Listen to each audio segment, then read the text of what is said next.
أعوذ بالله من الشيطان الرجيم. بسم الله الرحمن الرحيم. ياسين والقرآن الحكيم إنك لمن المرسلين على صراط مستقيم تنزيل العزيز الرحيم لتنذر قوما ما أنذر آباؤهم فهم غافلون لقد حق القول على أكثرهم فهم لا يؤمنون إنا جعلنا في أعناقهم أغلالا فهي إلى الأذقان فهم مقمحون وجعلنا من بين أيديهم سدا ومن خلفهم سدا فأغشيناهم فهم لا يبصرون وسواء عليهم أأنذرتهم أم لم تنذرهم لا يؤمنون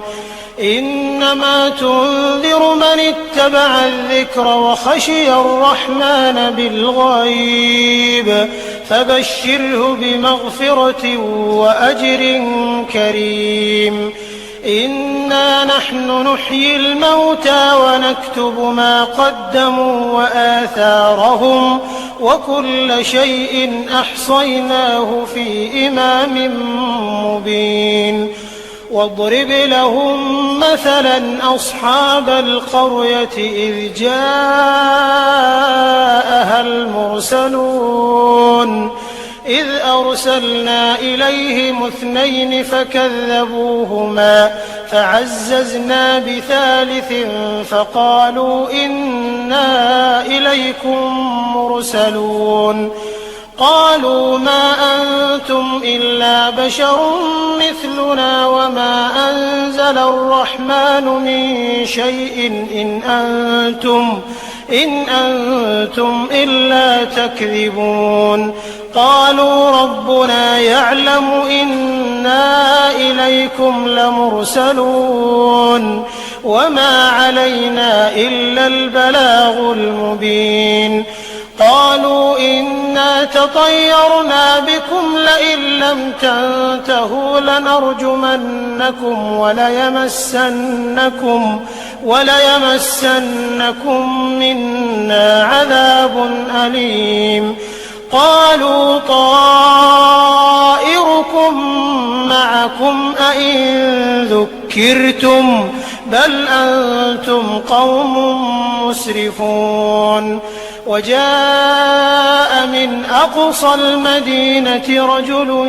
يسعى قال يا قوم اتبعوا المرسلين اتبعوا من لا يسألكم أجرا وهم مهتدون وما لي لا أعبد الذي فطرني وإليه ترجعون أأتخذ من دونه آلهة إن يردني الرحمن بضر لا تغن عني شفاعتهم شيئا ولا ينقذون إني إذا لفي ضلال مبين إني آمنت بربكم فاسمعون قيل ادخل الجنة قال يا ليت قومي يعلمون بما غفر لي ربي وجعلني من المكرمين وما أنزلنا على قومه من بعده من جند من السماء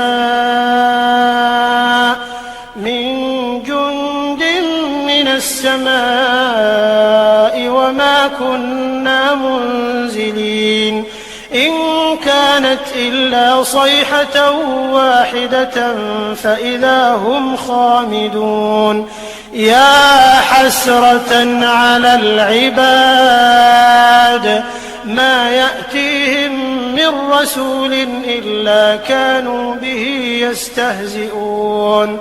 ألم يروا كم أهلكنا قبلهم من القرون أنهم إليهم لا يرجعون وإن كل لما جميع لدينا محضرون وآية لهم الأرض الميتة أحييناها وأخرجنا منها حبا فمنه يأكلون وجعلنا فيها جنات من نخيل وأعناب وفجرنا فيها من العيون ليأكلوا من ثمره وما عملته أيديهم أفلا يشكرون سبحان الذي خلق الأزواج كلها مما تنبت الأرض ومن أنفسهم ومما لا يعلمون وآية لهم الليل نسلخ منه النهار فإذا هم مظلمون والشمس تجري لمستقر لها ذلك تقدير العزيز العليم والقمر قدرناه منازل حتى عاد كالعرجون القديم لا الشمس ينبغي لها أن تدرك القمر ولا الليل سابق النهار وكل في فلك يسبحون وآية لهم أنا حملنا ذريتهم في الفلك المشحون وخلقنا لهم من مثله ما يركبون وإن نشأ نغرقهم فلا صريخ لهم ولا هم ينقذون إلا رحمة منا ومتاعا إلى حين وإذا قيل لهم اتقوا ما بين أيديكم وما خلفكم لعلكم ترحمون وما تأتيهم من آية من آيات ربهم إلا كانوا عنها معرضين وإذا قيل لهم أنفقوا مما رزقكم الله قال الذين كفروا للذين آمنوا أنطعم من لو يشاء الله أطعمه إن أنتم إلا في ضلال مبين ويقولون متى هذا الوعد إن كنتم صادقين ما ينظرون إلا صيحة واحدة تأخذهم وهم يخصمون فلا يستطيعون توصية ولا إلى أهلهم يرجعون ونفخ في الصور فإذا هم من الأجداث إلى ربهم ينسلون قالوا يا ويلنا من بعثنا من مرقدنا هذا ما وعد الرحمن وصدق المرسلون إن كانت إلا صيحة واحدة فإذا هم جميع لدينا محضرون فاليوم لا تظلم نفس شيئا ولا تجزون إلا ما كنتم تعملون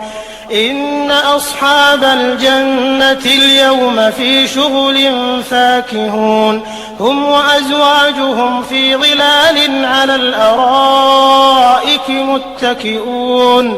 لهم فيها فاكهة ولهم ما يدعون سلام قولا من رب رحيم وامتازوا اليوم أيها المجرمون ألم أعهد إليكم يا بني آدم ألا تعبدوا الشيطان إنه لكم عدو مبين وأن اعبدوني هذا صراط مستقيم ولقد أضل منكم جبلا كثيرا أفلم تكونوا تعقلون هذه جهنم التي كنتم توعدون اصلوها اليوم بما كنتم تكفرون اليوم نختم على أفواههم وتكلمنا أيديهم وتشهد أرجلهم بما كانوا يكسبون ولو نشاء لطمسنا على أعينهم فاستبقوا الصراط فأنى يبصرون ولو نشاء لمسخناهم على مكانتهم فما استطاعوا مضيا ولا يرجعون ومن نعمره ننكسه في الخلق أفلا يعقلون وما علمناه الشعر وما ينبغي له إن هو إلا ذكر وقرآن مبين لينذر من كان حيا ويحق القول على الكافرين أولم يروا أنا خلقنا لهم مما عملت أيدينا أنعاما فهم لها مالكون وذللناها لهم فمنها ركوبهم ومنها يأكلون ولهم فيها منافع ومشارب أفلا يشكرون واتخذوا من دون الله آلهة لعلهم ينصرون لا يستطيعون نصرهم وهم لهم جند محضرون فلا يحزنك قولهم إنا نعلم ما يسرون وما يعلنون أولم ير الإنسان أنا خلقناه من نطفة فإذا هو خصيم مبين وضرب لنا مثلا ونسي خلقه قال من يحيي العظام وهي رميم قل يحييها الذي أنشأها أول مرة وهو بكل خلق عليم الذي جعل لكم من الشجر الأخضر نارا فإذا أنتم منه توقدون أوليس الذي خلق السماوات والأرض بقادر على أن يخلق مثلهم بلى وهو الخلاق العليم إنما أمره إذا أراد شيئا أن يقول له كن فيكون فسبحان الذي بيده ملكوت كل شيء وإليه ترجعون بسم الله الرحمن الرحيم إذا وقعت الواقعة ليس لوقعتها كاذبة خافضة رافعة إذا رجت الأرض رجا وبست الجبال بسا فكانت هباء منبثا وكنتم أزواجا ثلاثة فأصحاب الميمنة ما أصحاب الميمنة وأصحاب المشأمة ما أصحاب المشأمة والسابقون السابقون أولئك المقربون في جنات النعيم ثلة من الأولين وقليل من الآخرين على سرر موضونة متكئين عليها متقابلين يطوف عليهم ولدان مخلدون بأكواب وأباريق وكأس من معين لا يصدعون عنها ولا ينزفون وفاكهة مما يتخيرون ولحم طير مما يشتهون وحور عين كأمثال اللؤلؤ المكنون جزاء بما كانوا يعملون لا يسمعون فيها لغوا ولا تأثيما إلا قيلا سلاما سلاما. وأصحاب اليمين ما أصحاب اليمين في سدر مخضود وطلح منضود وظل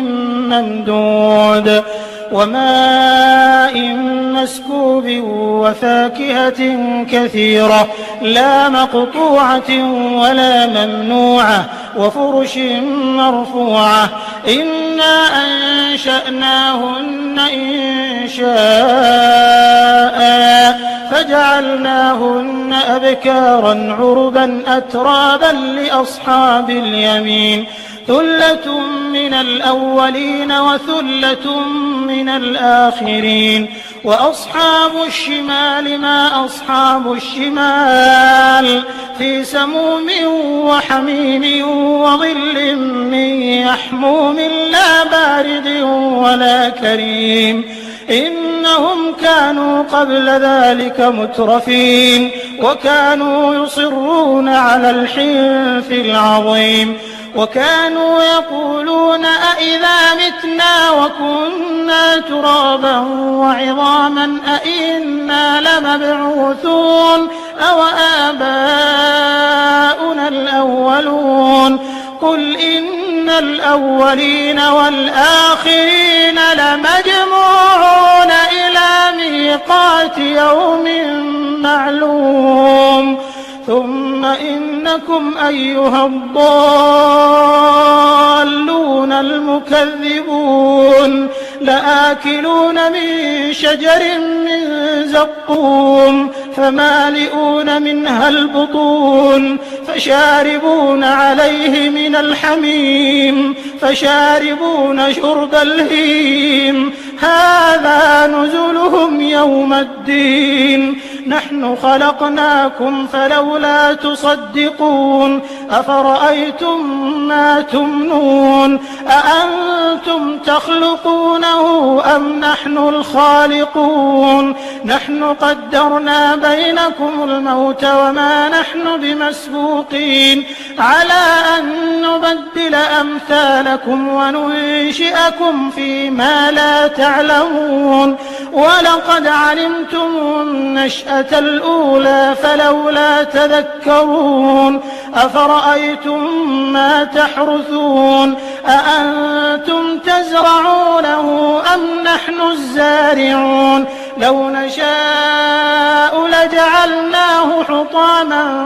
فظلتم تفكهون إنا لمغرمون بل نحن محرومون أفرأيتم الماء الذي تشربون أأنتم أنزلتموه من المزن أم نحن المنزلون لو نشاء جعلناه أجاجا فلولا تشكرون أفرأيتم النار التي تورون أأنتم أنشأتم شجرتها أم نحن المنشئون نحن جعلناها تذكرة ومتاعا للمقوين فسبح باسم ربك العظيم فلا أقسم بمواقع النجوم وإنه لقسم لو تعلمون عظيم إنه لقرآن كريم في كتاب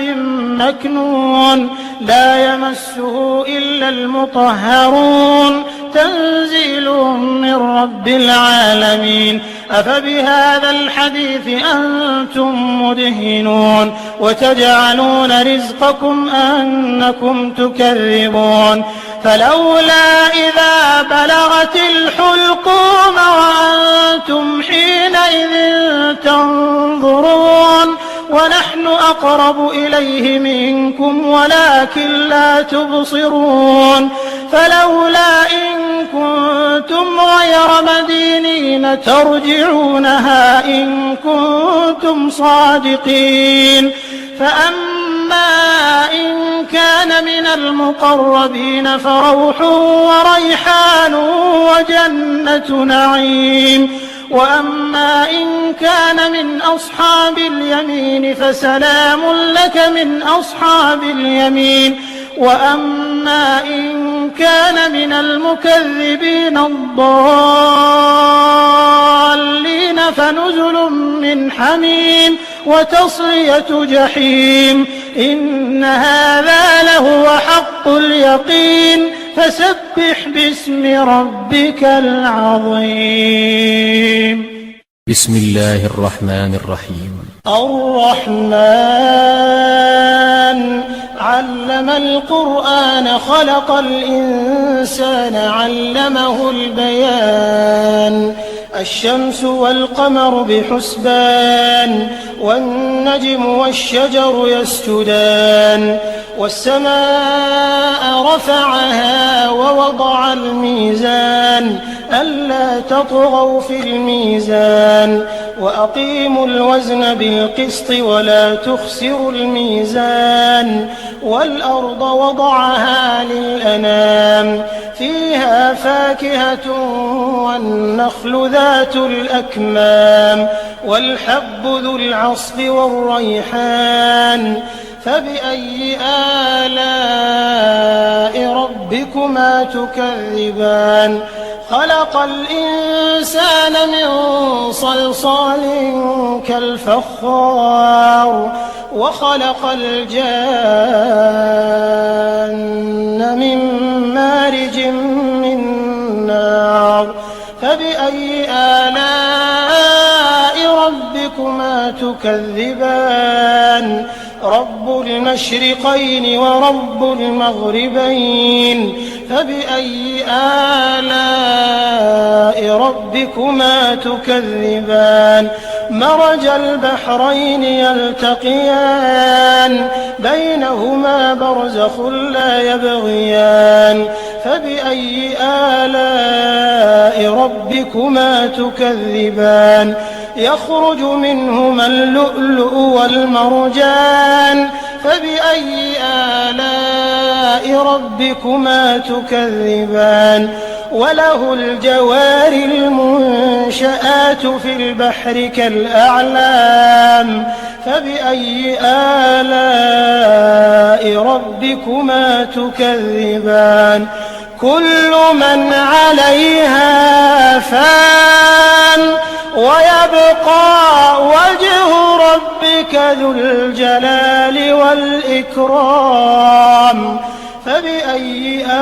آلاء ربكما تكذبان يسأله من في السماوات والأرض كل يوم هو في شأن فبأي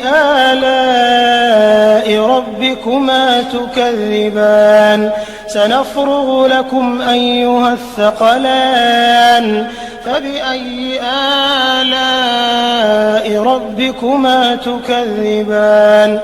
يا معشر الجن والإنس إن استطعتم أن تنفذوا من أقطار السماوات والأرض فانفذوا لا تنفذون إلا بسلطان فبأي آلاء ربكما تكذبان يرسل عليكما شواظ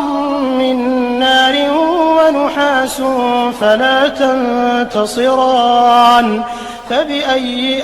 آلاء ربكما تكذبان فإذا انشقت السماء فكانت وردة كالدهان فبأي آلاء ربكما تكذبان فيومئذ لا يسأل عن ذنبه إنس ولا جان فبأي آلاء ربكما تكذبان يعرف المجرمون بسيماهم فيؤخذ بالنواصي والأقدام فبأي آلاء ربكما تكذبان هذه جهنم التي يكذب بها المجرمون يطوفون بينها وبين حميم آن فبأي آلاء ربكما تكذبان ولمن خاف مقام ربه جنتان فبأي آلاء ربكما تكذبان ذواتا أفنان فبأي آلاء ربكما تكذبان فيهما عينان تجريان فبأي آلاء ربكما تكذبان فيهما من كل فاكهة زوجان فبأي آلاء ربكما تكذبان متكئين على فرش بطائنها من استبرق وجنى الجنتين دان فبأي آلاء ربكما تكذبان فيهن قاصرات الطرف لم يطمثهن إنس قبلهم ولا جان فبأي آلاء ربكما تكذبان كأنهن الياقوت والمرجان فبأي آلاء ربكما تكذبان هل جزاء الإحسان إلا الإحسان فبأي آلاء ربكما تكذبان ومن دونهما جنتان فبأي آلاء ربكما تكذبان مدهامتان فبأي آلاء ربكما تكذبان فيهما عينان نضاختان فبأي آلاء ربكما تكذبان فيهما فاكهة ونخل ورمان فبأي آلاء ربكما تكذبان فيهن خيرات حسان فبأي آلاء ربكما تكذبان حور مقصورات في الخيام فبأي آلاء ربكما تكذبان لم يطمثهن إنس قبلهم ولا جان فبأي آلاء ربكما تكذبان متكئين على رفرف خضر وعبقري حسان فبأي آلاء ربكما تكذبان تبارك اسم ربك ذي الجلال والإكرام بسم الله الرحمن الرحيم تبارك الذي بيده الملك وهو على كل شيء قدير الذي خلق الموت والحياة ليبلوكم أيكم أحسن عملا وهو العزيز الغفور الذي خلق 7 سماوات طباقا ما ترى في خلق الرحمن من تفاوت فارجع البصر هل ترى من فطور ثم ارجع البصر كرتين ينقلب إليك البصر خاسئا وهو حسير ولقد زينا السماء الدنيا بمصابيح وجعلناها رجوما للشياطين وأعتدنا لهم عذاب السعير وللذين كفروا بربهم عذاب جهنم وبئس المصير إذا ألقوا فيها سمعوا لها شهيقا وهي تفور تكاد تميز من الغيظ كلما ألقي فيها فوج سألهم خزنتها ألم يأتكم نذير قالوا بلى قد جاءنا نذير فكذبنا وقلنا ما نزل الله من شيء إن أنتم إلا في ضلال كبير وقالوا لو كنا نسمع أو نعقل ما كنا في أصحاب السعير فاعترفوا بذنبهم فسحقا لأصحاب السعير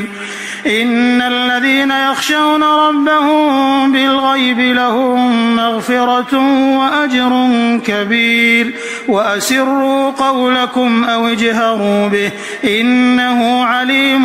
بذات الصدور ألا يعلم من خلق وهو اللطيف الخبير هو الذي جعل لكم الأرض ذلولا فامشوا في مناكبها وكلوا من رزقه وإليه النشور أأمنتم من في السماء أن يخسف بكم الأرض فإذا هي تمور أم أمنتم من في السماء أن يرسل عليكم حاصبا فستعلمون كيف نذير ولقد كذب الذين من قبلهم فكيف كان نكير أولم يروا إلى الطير فوقهم صافات ويقبضن ما يمسكهن إلا الرحمن إنه بكل شيء بصير أمن هذا الذي هو جند لكم ينصركم من دون الرحمن إن الكافرون إلا في غرور أمن هذا الذي يرزقكم إن أمسك رزقه بل لجوا في عتو ونفور أفمن يمشي مكبا على وجهه أهدى أمن يمشي سويا على صراط مستقيم قل هو الذي أنشأكم وجعل لكم السمع والأبصار والأفئدة قليلا ما تشكرون قل هو الذي ذرأكم في الأرض وإليه تحشرون ويقولون متى هذا الوعد إن كنتم صادقين قل إنما العلم عند الله وإنما أنا نذير مبين فلما رأوه زلفة سيئت وجوه الذين كفروا وقيل هذا الذي كنتم به تدعون قل أرأيتم إن أهلكني الله ومن معي أو رحمنا فمن يجير الكافرين من عذاب أليم قل هو الرحمن آمنا به وعليه توكلنا فستعلمون من هو في ضلال مبين قل أرأيتم إن أصبح ماؤكم غورا فمن يأتيكم بماء